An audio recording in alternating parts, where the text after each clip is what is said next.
Hai, welcome to the Lucio Channel. Hari ini kita bahas seri ketiga di Circuit of the Americas. MotoGP Austin diawali sejak sesi praktis di hari Jumat menunjukkan indikasi seperti biasanya bahwa Pecco Bagnaia adalah yang terkuat di lintasan. Berhasil mendapatkan pole position yang tidak tanggung-tanggung dengan all-time new record. Juga memiliki race pace yang sangat superior.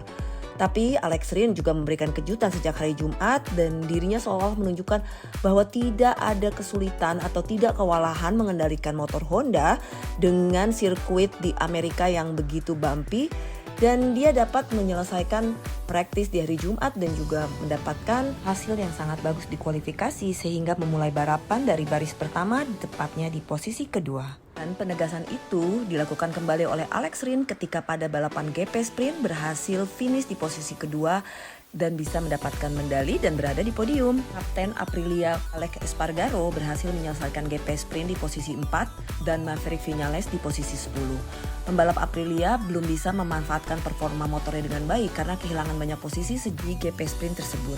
Fabio Quartararo yang masih kesulitan dengan Yamaha pada saat kualifikasi terjatuh karena overriding harus memulai balapan dari baris ketiga tepatnya di posisi ketujuh. Dan pada saat GP Sprint dirinya juga terjatuh akibat overbraking karena memang Yamaha memiliki kekuatan pada tikungan-tikungan, percepatannya itu sangat bagus di tikungan. Jadi pembalap Yamaha harus melakukan banyak late braking untuk membuat dirinya bisa mendapatkan percepatan yang diinginkan. Tapi namanya kita melakukan late braking ya, seperti juga Marc Marquez yang selalu melakukan late braking, ada kalanya kita pasti melakukan kesalahan dan itu pun yang terjadi dengan Fabio Quartararo. Walaupun sempat ikut rejoin balap di GP Sprint, tapi sayangnya dirinya tidak bisa mendapatkan poin karena menyelesaikan GP Sprint di posisi ke-19. Kalau bisa kita simpulkan, kesulitan yang dihadapi oleh para pembalap, hampir semua pembalap di GP Sprint ini adalah suhu yang sangat meningkat, tidak terduga, mencapai 30 derajat, membuat lapisan aspal sangat panas, dan ini membuat GP Sprint menjadi sangat berat untuk para pembalap. Apalagi seperti yang kita tahu di sirkuit Austin itu perubahan arahnya atau tikungannya itu begitu banyak gitu loh. Selain menguras energi, juga membuat ban tidak dapat bertahan sebagaimana yang diinginkan. Walaupun GP Sprint hanya melakukan 10 putaran. Dan bisa kita simpulkan juga nih bahwa MotoGP dengan format baru ini benar-benar membuat banyak pembalap kewalahan untuk bisa menjaga stamina mereka dan bagaimana mengatur energi agar tidak kewalahan atau kelelahan saat GP Sprint maupun balapan di hari Minggu itu sendiri berlangsung. Sekarang kita lanjut ke hari Minggu di mana balapan dimulai. Nah, di hari Minggu ini cuaca berubah cukup drastis nih, suhu turun sekitar 10 derajat dari hari Sabtu kemarin dan banyak angin dingin yang dihembuskan dari arah yang berlawanan pada hari sebelumnya. Hal ini membuat kesulitan para tim dan para pembalap untuk menemukan settingan yang tepat di balapan tersebut gitu loh. Hanya dengan warming up yang saat ini hanya 10 menit disediakan, tentunya membuat mereka kesulitan membaca data yang dimiliki di hari Jumat dan Sabtu karena suhu yang sangat berbeda dan juga kondisi angin yang berbeda.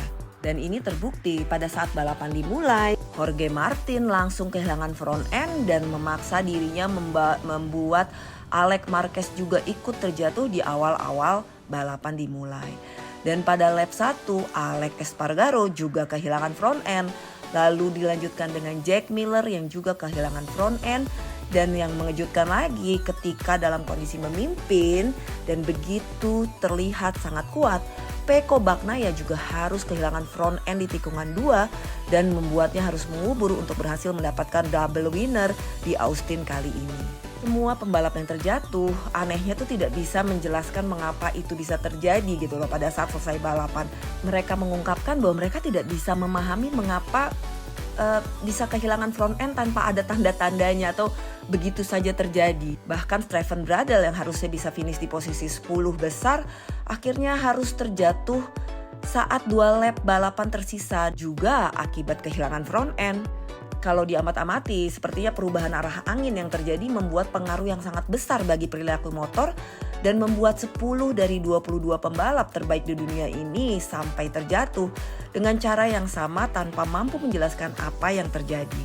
Dan sepertinya pemilihan ban hard yang dipilih oleh semua pembalap yang ditujukan untuk bisa bertahan selama 20 putaran dengan banyaknya pengereman yang dilakukan, tetapi ternyata secara tidak terduga angin dingin yang datang tuh membuat ban depan dingin di beberapa area dan menjadikan perilaku ban tuh tidak terduga gitu loh, membuat pembalap yang terjatuh itu tidak bisa atau tidak merasakan limit ban itu sendiri. Dari 10 pembalap yang terjatuh hanya Brad Binder yang berhasil kembali bergabung dengan balapan dan akhirnya juga mendapatkan poin dengan finish di urutan ke-13. Alex Rins yang kembali membawa Honda ke posisi teratas memenangkan balapan dengan gap yang cukup jauh dari pembalap yang berhasil finish di urutan kedua, yaitu hampir mencapai 3,5 detik. Dan itu tidak hanya membuat dirinya sangat senang, tetapi juga membuat Honda sepertinya memiliki secercah harapan baru.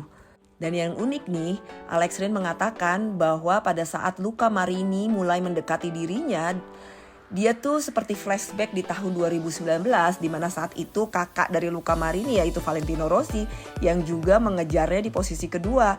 Dan kali ini yang mengejar adalah Luca Marini dan itu membuatnya tuh kayak ngerasa deja vu gitu, tapi dia tuh langsung mikir, kalau ini benar-benar deja vu artinya aku bakal menang dong nih di balapan kali ini. Dan ternyata bener aja dong, dirinya mendapatkan Bullhorn Handlebar Trophy yang membuatnya menjadi yang tercepat di sirkuit Austin kali ini dengan motor Honda. Dan ini merupakan kemenangan keduanya ya di Circuit of the Americas. Fabio Quartararo yang belajar dari pengalaman di GP Sprint kemarin yang terjatuh karena overbraking memasang strategi baru nih pada saat balapan. Dia berpikir bahwa dia akan melakukan start terbaik dan secepat mungkin agar bisa berada di depan dan selanjutnya akan melakukan overriding. Karena baginya sepertinya overbraking tuh lebih banyak resiko dibandingkan dengan overriding. Walaupun tidak berhasil mempertahankan posisi keduanya karena serangan dari Ducati dengan Luca Marini, tapi baginya berada di podium ketiga di sirkuit Austin adalah awal yang sangat baik untuk membangun kepercayaan dirinya terhadap motor. Maverick Viñales berhasil membuat peningkatan yang sangat bagus di lap-lap terakhir, tapi sayangnya waktu yang terbuang di awal balapan membuat dirinya hanya berhasil finish di posisi keempat. Yang masih kendala dari Maverick Viñales kalau menurut dirinya itu adalah di bagian kopling. Jadi dia menginginkan nih tim bisa menemukan nih kombinasi yang tepat antara kopling dan juga elektronik di awal-awal balapan, karena dirinya tuh selalu mengalami kesulitan itu dan ketika sudah kehilangan di awal walaupun bisa mengejar akan sulit. Dan jika problem itu bisa ditemukan, dirinya yakin bahwa Aprilia tuh siap untuk bersaing di posisi bagus di setiap balapan selanjutnya.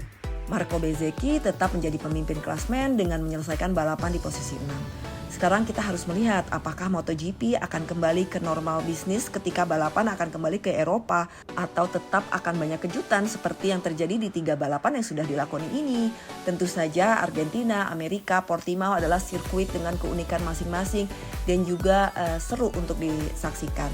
Balapan selanjutnya akan dilakukan di Jerez dengan harapan semua pembalap yang masih absen seperti Marc Marquez dan Enea Bastianini ini dapat bergabung kembali. Walaupun kemungkinan untuk pole masih membutuhkan waktu untuk pemulihannya. Saat ini seperti yang kita ketahui masih ada 3 pembalap pengganti yang menggantikan pembalap-pembalap yang masih cedera, yaitu Marc Marquez, Enea Bastianini dan juga Pol Espargaro.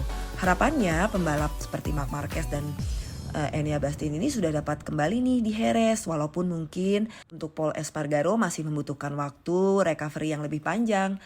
Pembalap pengganti dari Enea Bastianini yaitu Mikel Pirro tidak berhasil finish di GP Sprint tapi berhasil mengkoleksi poin di balapan minggu dengan berada di posisi 11. Sedangkan Jonas Folger yang sudah tidak mengendarai motor MotoGP selama 6 tahun, cuma baru di awal-awal tahun karena jadi test ridernya KTM ya, itu juga berhasil finish di posisi ke-12 walaupun sejujurnya kita bisa katakan bahwa pace balapnya masih sangat jauh jika dibandingkan dengan pembalap lainnya. Itu menurut aku. Kalau menurut kalian gimana balapan kemarin di Austin? Menarik nggak untuk disimak? Boleh tulis di kolom komentar atau DM ya. Terima kasih sudah mendengarkan.